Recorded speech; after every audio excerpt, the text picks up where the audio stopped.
इस वक्त की बड़ी खबर उत्तर प्रदेश से। उत्तर प्रदेश के 2 लोकसभा सीट पर उपचुनाव हुए, रामपुर और आजमगढ़। लेकिन सपा के लिए बुरी खबर, दोनों ही सीट पर बीजेपी आगे चल रही है। लेकिन रामपुर से बीजेपी के उम्मीदवार घनश्याम सिंह लोधी ने कामयाबी दर्ज की। आजम खान के करीबी सपा के उम्मीदवार आसिम रजा को शिकस्त देते हुए घनश्याम सिंह लोधी ने रामपुर से शानदार कामयाबी दर्ज की। रामपुर जो कि आजम खान का गढ़ माना जाता था, लेकिन अब यहां पर बीजेपी ने भगवा परचम लहरा दिया।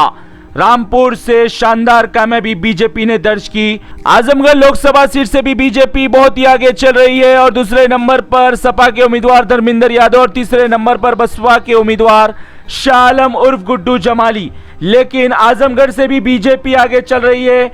आधे घंटे में नतीजे पूरी तरीके से सामने आ जाएंगे, लेकिन रामपुर से बीजेपी ने कामयाबी दर्ज की है। दोनों ही सीट पर चुनाव में अखिलेश यादव नहीं आए थे। अखिलेश यादव बहुत ही ओवर कॉन्फिडेंट में थे, लेकिन अब दोनों ही सीट पर बीजेपी आगे है। रामपुर में बीजेपी जीत हासिल कर ली है। अब ये बात तो तय है कि दोनों ही सीट रामपुर और आजमगढ़ की लोकसभा सीट से अब सपा का गढ़ खत्म हो जाएगा, क्योंकि दोनों ही सीट पर बीजेपी का परचम लहराने वाला है। रामपुर में बीजेपी ने अपना परचम लहरा दिया और आजमगढ़ में भी आधे घंटे में पूरी तरीके से नतीजे सामने आ जाएंगे और बीजेपी बहुत ही आगे चल रही है।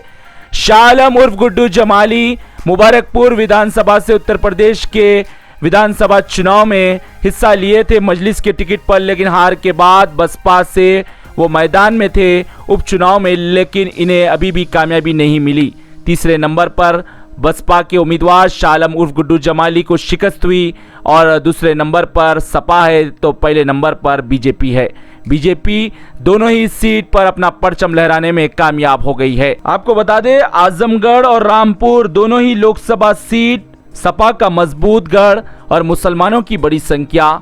वक्त भी कम था उपचुनाव में, लेकिन बीजेपी शानदार कामयाबी दर्ज कर रही है। अब ये बात माने जा रही है कि 24 के लिए रास्ता बिल्कुल बीजेपी को साफ हो गया है, क्योंकि उत्तर प्रदेश के विधानसभा चुनाव में आजमगढ़ के 10 विधानसभा सीट पर सपा ने अपना परचम लहराया था और रामपुर के 5 विधानसभा सीट में से 3 विधानसभा सीट पर सपा ने अपना परचम लहराया था।